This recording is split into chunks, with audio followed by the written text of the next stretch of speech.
Ada seorang ulama dari Pulau Jawa yang datang berkunjung ke Pontianak dalam kegiatan dakwahnya. Selesai acara dakwah dan kunjungan sang ulama di kota itu, tibalah saatnya beliau kembali ke Pulau Jawa. Saat sedang dalam perjalanan, tiba-tiba dari kejauhan sang ulama melihat sebuah cahaya dari kejauhan yang beramat terang. Cahaya itu muncul dari balik rumah-rumah penduduk. Begitu takjub dan terkejutnya sang ulama melihat cahaya itu. Beliau lantas berkata kepada sang sopir untuk mendekat ke arah cahaya itu. Sang sopir yang tidak mengerti itu menuruti perintah sang ulama.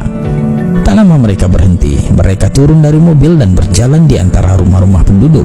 Dan subhanallah, akhirnya sang ulama sampai kepada cahaya yang ternyata berasal dari sebuah rumah kecil, redup dan remang, yang terletak dalam sebuah gang.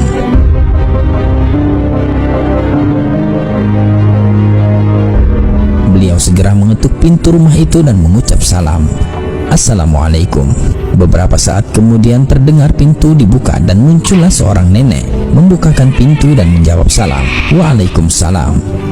Melihat yang datang adalah orang dengan pakaian seperti orang yang soleh, sang nenek pun bingung. Belum hilang kebingungannya, sang ulama tiba-tiba berkata, "Wahai ibu, doakan saya. Tolong doakan saya." Sang nenek semakin bingung dan berkata, "Bukankah engkau seorang ulama? Engkau orang yang soleh.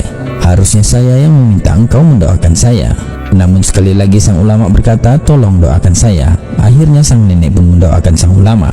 Masih penasaran, sang nenek bertanya kepada sang ulama, "Wahai anakku, apa yang membuatmu sampai ke rumah ini dan meminta aku untuk mendoakanmu?"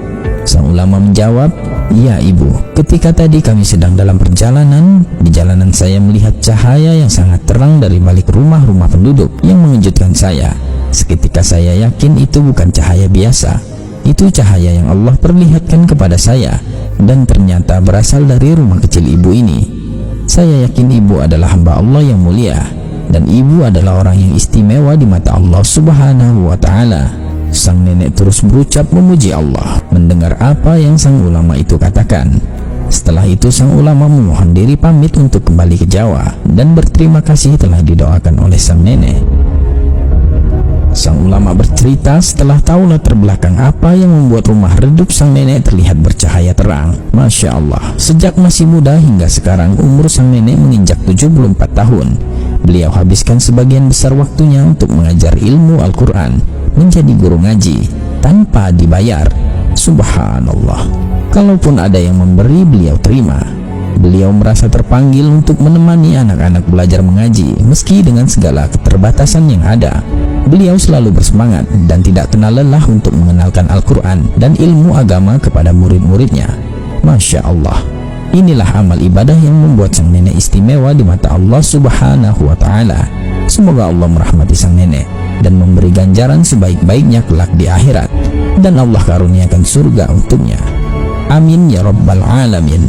Wallahu a'lam bissawab. Sebab gini dina hadis ya, upami terangkan hiji rupa tadi din peraturan agama tadi carioskeun di disiksa ku Allah pangpayuna.